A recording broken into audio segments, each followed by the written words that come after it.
Ernest Hemingway's first visit to Sun Valley was in 1939 when the chairman of the Union Pacific Railroad, Averell Harriman, extended an invitation. Alongside other Hollywood celebrities, Hemingway was one of the first few to experience the new Sun Valley Lodge. Sun Valley wanted to use photos of Hemingway to promote the summer recreation that the Wood River Valley is known for. During his first trip, Hemingway fell in love with the exceptional access he had to his favorite activities. Idaho's renowned hunting and fishing were major reasons for his numerous Sun Valley getaways to follow. This trip was the beginning of his 22-year relationship with his secret refuge. Hemingway is known for his fortified work ethic. No matter how late he had stayed out drinking the night before, he would wake at 5:30 a.m. each morning in room 206 at the Sun Valley Lodge and write, standing up, hand-counting his words until noon. In Sun Valley, he worked on most of For Whom the Bell Tolls, and in the late 1950s, he worked on Islands in the Stream, The Garden of Eden, and A Movable Feast, although he did not finish these pieces. In 1959, Hemingway moved into his Sun Valley home, purchased by close friends Chuck and Floss Atkinson, with his fourth and final wife, Mary Welsh Hemingway. In January of 1961, Hemingway was diagnosed with hereditary hemochromatosis. HHC causes toxic levels of iron to build up in joints and organs, cirrhosis, diabetes, heart disease, loss of libido, and more notedly, depression, all of which Hemingway suffered from. Hemingway died at his own hand 6 months after his official diagnosis on July 2, 1961. Upon his death, the Hemingway family wanted to have Ernest's funeral at the Our Lady of the Snows Catholic Church on Sun Valley Road. However, the church would not allow for this because of the sin of his death, suicide. Eventually, the priest agreed to lead the funeral ceremony outside in the Ketchum Cemetery, where Hemingway and his loved ones now rest. Hemingway is buried beside his best of friends upon request. Expectedly, his headstone sits right next to Mary Welsh Hemingway, his fourth wife, as well as 2 of his 3 children. Firstly, Jack, son of Ernest and his first wife, Hadley Richardson. Hemingway is also buried beside his son Gregory, who was the child of Ernest and his second wife, Pauline. Before their deaths, Jack and Gregory both made themselves known in different ways. Gregory was originally a doctor in Montana, but later began experimenting with drugs and questioning his gender identity.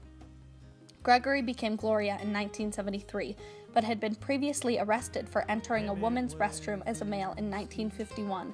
Eventually, Gloria was arrested for streaking down the median strip in Florida, and later died in a women's prison. On the other hand, Jack Hemingway, his first son, became a paratrooper in World War II and spent much of his life in Sun Valley. As commissioner of the Idaho Fish and Game, Jack was instrumental in preserving Silver Creek out of his passion for trout and fly fishing, a sport he learned from his dad. Next to Hemingway's grave, you can also find Tilly and Lloyd Arnold. This duo started out as his hunting guides, and then inevitably became 2 of his closest friends. Hemingway spent the majority of his time in Sun Valley with Tilly and Lloyd. Chuck and Floss Atkinson of Atkinson's Market, having bought Hemingway's house in order to keep the price down, were also in Hemingway's close social circle. The 2 buried the gun that Hemingway used to shoot himself, and then later, they too were buried next to their respected friend. Gene Van Gilder, the Sun Valley publicist who recruited Ernest Hemingway to come to Sun Valley, was killed in a hunting accident 3 months into Hemingway's first visit. Gene's fabled eulogy was honorably written by Hemingway. Gene was also the first of the family to be buried in the Ketchum Cemetery. Buried alongside Hemingway is also Taylor Williams, a man of similar character. Williams invented the renegade fly, which is famous among fly fishing, a sport that the 2 both loved. Upon his death, Williams was not originally buried in Ketchum. Williams's family moved his grave from Kentucky to Ketchum in order for him to be near Hemingway. Williams was one of Hemingway's hunting guides whom he became close friends with. Dr. George Saviors rests beside him at the Ketchum Cemetery.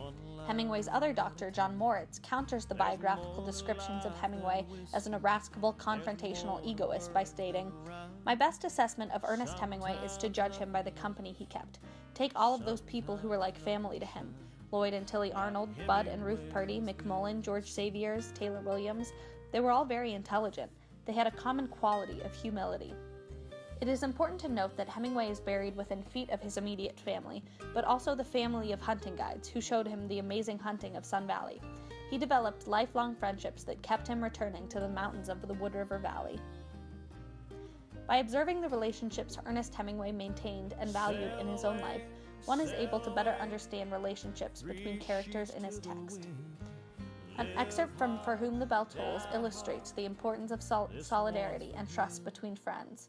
Hemingway writes, "Committing to a cause during war gave you a part in something that you could believe in wholly and completely, and in which you felt an absolute brotherhood with the others who were engaged in it."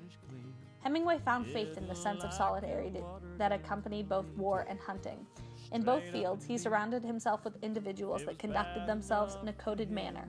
Completing tasks well, valuing nature, and developing experiential knowledge were only a few of the many skills that Hemingway expected of those around him.